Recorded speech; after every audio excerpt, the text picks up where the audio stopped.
Okay, hi everyone, my name is Matthew Stevenson, and this is just a quick update of where I'm up to with the 2010 carpc software. In this video we're actually in my Range Rover. I've got my laptop plugged into the car over the iBus. As you can see, this car is the BMW era with the non-touchscreen. So what I'm going to do now is just put the key in and we'll get the car just to wake up.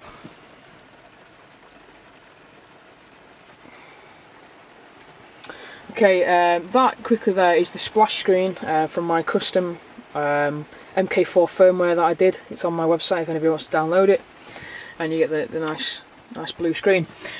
Okay, as you can see, it's just a bog standard setup at the minute, and we're going to be integrating a nice touchscreen here to replace the BMW system, but still keep the BMW entertainment options, so you still be able to control the majority of this from the computer.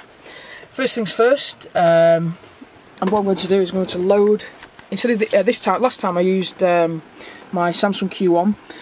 Just for development purposes, I'm running the actual software on my Mac this time. So I'm going to load the Ride Runner software. Okay, and there's the familiar screen that you saw last time. Last time on the main menu we had 4x4 options. That now has been replaced by vehicle information. Something that I just want to show you, I've managed to get the iBus plugin working perfectly now with the carpc. I'm just going to exit this so I can just show you a feature. If you look on the screen here where it says range, and if I load the software again on my computer, you'll notice that it'll change. And it'll say iBus communicator. That command is coming from the actual computer. Where it says high, that is the current track that is playing on the computer through the software. So it now shows track names on the message center of the console. To get the sound from my computer to the car, I am using the aux-in of the BM54 BMW radio. I did the auxiliary input upgrade when I first bought the Range Rover. So just to get the sound from the laptop to the computer, to the car, I'm using the aux-in, and you can see it there plugged into the car. Okay, so back to the software.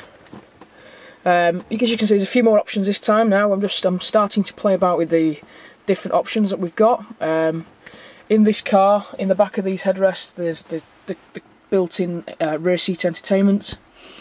So we want to integrate the carpc into that.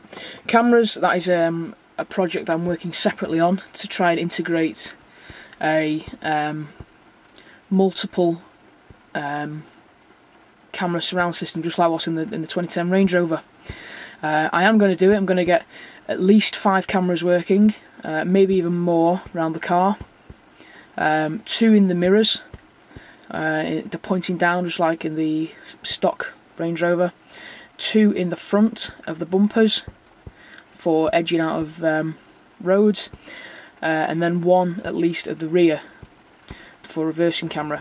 I may integrate some more into the actual cabin, just so if you have an accident or anything like that, and it permanently records what's going on in the car. Anyway, that's a project that's not at this minute, running at this minute in time. But the other options have pretty much not changed, apart from 4x4 info is now vehicle info, and that's what I'm going to show you on this demo video. Before I do that, what I want to show you is the CD multi-changer control that we've got working now. So if I go into audio video, because this is a Mac laptop, it's not touchscreen, but the touchscreen control still works. So audio video, same options as before. Last time you saw portable audio, so if I go to portable audio, and you can see high is the current song that's playing, and that's what was listed on the message center.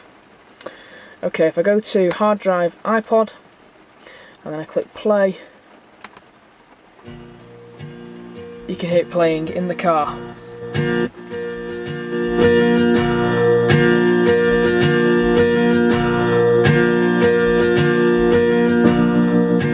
Beautiful dawn. If I skip the track, you'll see that it'll change from high to Yours Beautiful, and that also changes on there.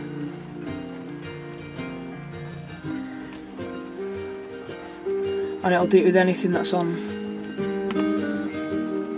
I've only got James Blunt on here for this minute in time, but you can see that it'll change.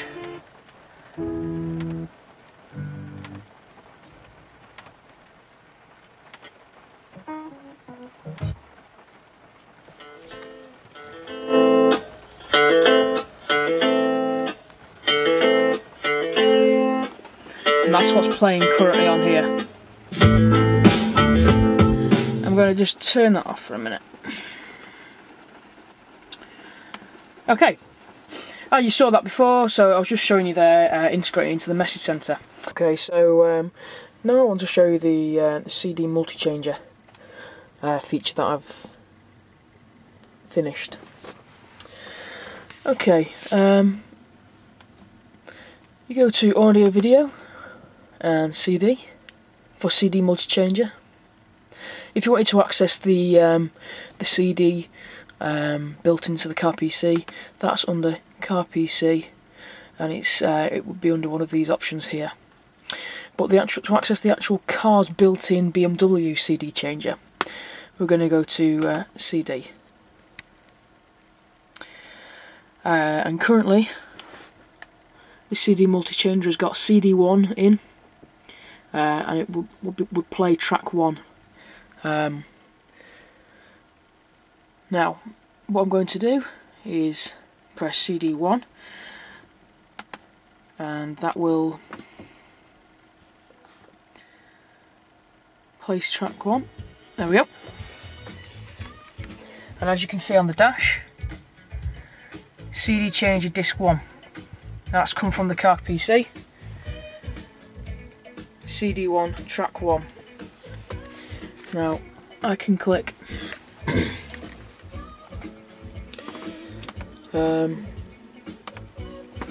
if I click on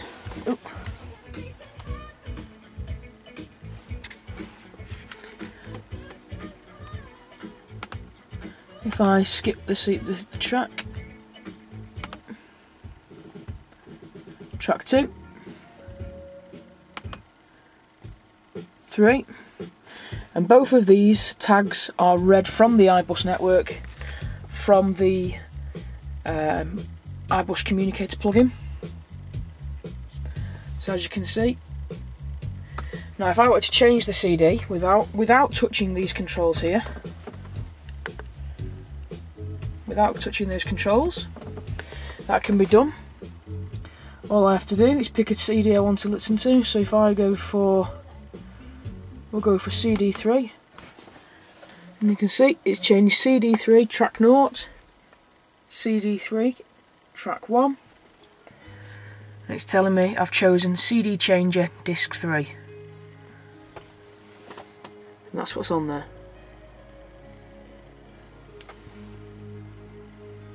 And you can do it with any of them, all 6 CDs in the CD changer. I've only got 5 discs in at the minute, but if you changed it on here, if I go for disc 2, it will change it on there, disc 2.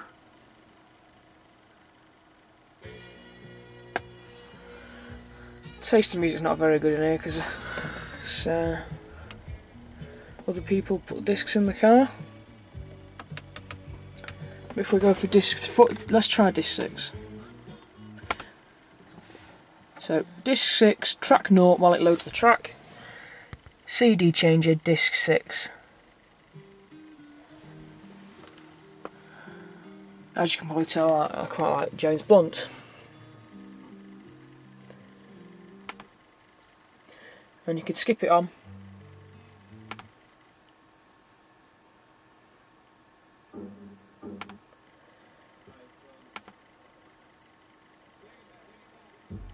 But you can still control the actual discs just as normal with these buttons as well.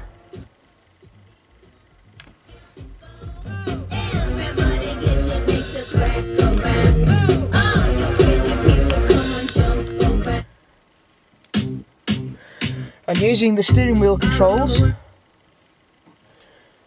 will also register.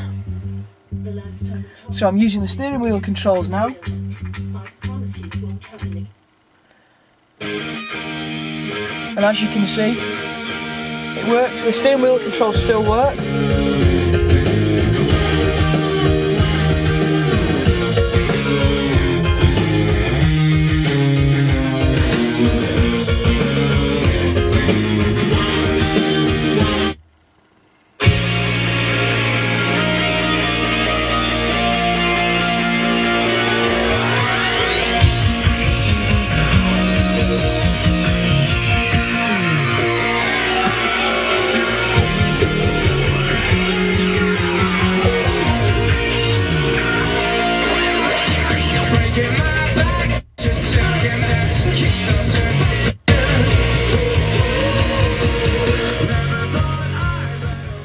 Turn that down, but using, as I said, just demonstrating this, the steering wheel controls still work and will control the CD changer as normal. If you control the CD changer with the steering wheel controls or the buttons on the original screen, you get that display in the message sensor. If you can control it with the actual computer, it will say CD changer disc 1.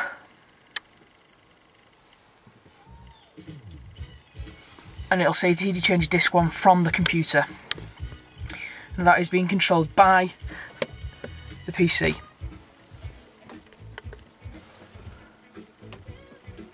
So as you can see, it's coming along quite nice. We've now got CD multi-changer control completely finished. One thing that is lacking, and it is lacking in the actual BMW system, is the actual time running of the track, because it doesn't actually show the time of the track on the normal system, so we can't actually pull that data from the iBus network. So we're just stuck with track 1 and CD 1 to 6, or track, whatever track number it is. The skip, the forward and back buttons work fine on this. As you can see, it's changing colour. It's registering the track change. It goes back as well. The only thing we haven't got working just quite yet is hold and scan through the track, which should be working. But it's pretty much finished now. That. Okay. Now we'll move on to the next section.